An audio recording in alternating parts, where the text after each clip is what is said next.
Hello there my fellow holotable heroes and welcome to another Conquest video guide. You will be able to find this and all my other Conquest guides on my SWGOH for Life website. So if you haven't seen it yet, definitely go and check it out. There's a link in the description below.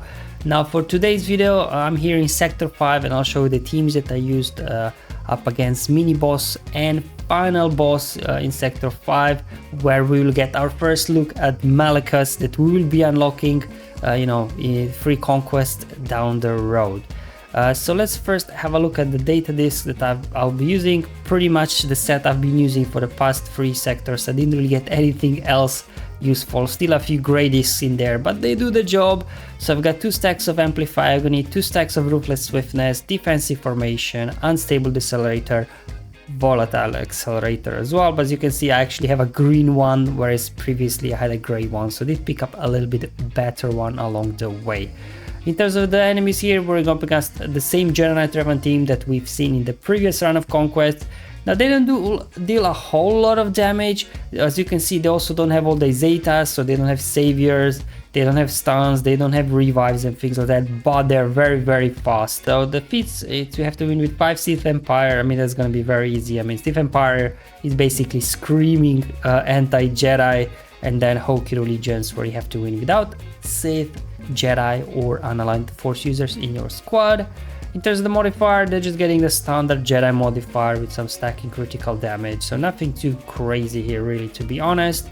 And with the first team I'll be going up in is with Sith Empire, so also using Malgus for the global Malgus feat. If you don't have Malgus, just use Darth Revan lead, that's gonna be fine as well.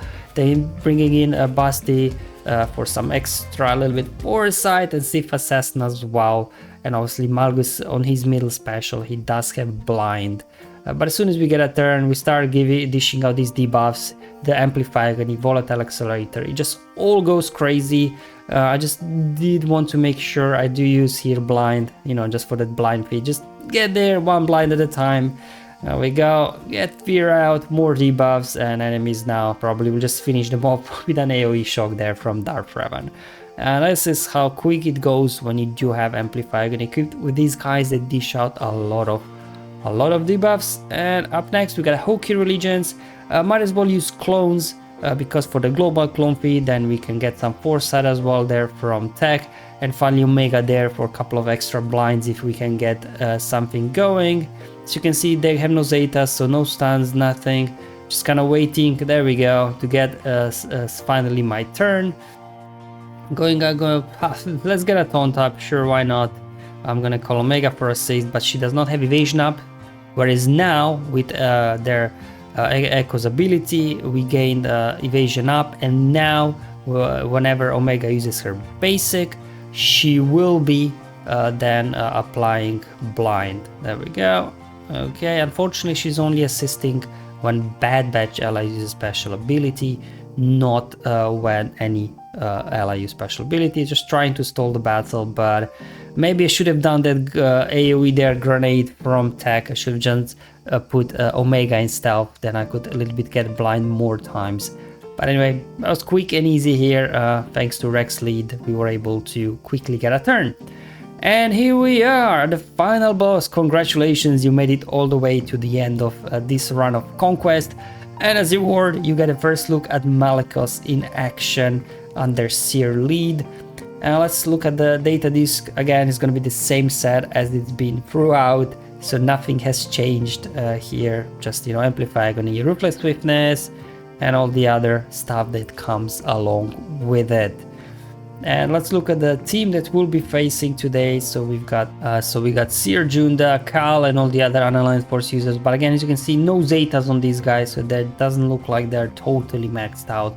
So CG a little bit taking it easy on us for some reason, while giving us a Riva to defeat with that 5 victors mechanic there in Sector 3. Anyway, we've passed that point now already. You have to win with Jedi Conquest is surviving. Now I do not have him unlocked. According to data, there's only about 2,000 players in the game that did unlock him the first time around, and you have to win without using Jedi, Sith or unaligned Force users. Now because I don't have Jedi Cal Kestis, I'll just use Cal Kestis instead, but just to show, I will not be credited for the feat, but just to show you that you can get these done quite easily. And there's the modifier. It's quite a lengthy one, so I'm not gonna go through it entirely, but essentially they get a bunch of stat boosts across the board, and you cannot target the leader, and after all of leader's allies are defeated, then the leader gets stat boost. That's essentially what's happening here, but it didn't make any difference obviously with the data disc that I'll be using. Doesn't matter how much stat boost they get, you just knock them out very quickly in a matter of seconds.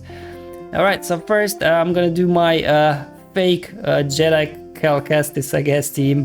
He's a Jedi, right? So maybe just use him in a Jedi team. Get some foresights if you still need with Yoda, and then as well blind with Luke's middle special. Here we go, that's why we need Jedi Revan, because you can see these guys are very fast. So we trigger the savior, then we can use Jedi Wheel, which gives Luke a turn, then he unloads his stun, and now we can get things under control. Make sure to spread that foresight if you're still after the foresight feat at this point. I'm gonna take out Ahsoka first because she's dispelling all debuffs from herself. The other guys are stunned anyways. I'm just gonna go ahead and do that. There we go. Make sure to get blind on somebody. Perfect. And there we go. That was our first look at Malgus. He counterattacked, got some debuffs, he got stunned, and he got knocked out. But yeah, if you do let him loose, his AoE actually deals massive damage here. But it's only because of the modifiers. I'm pretty sure once we get to use him, it won't be as deadly as you will see him here.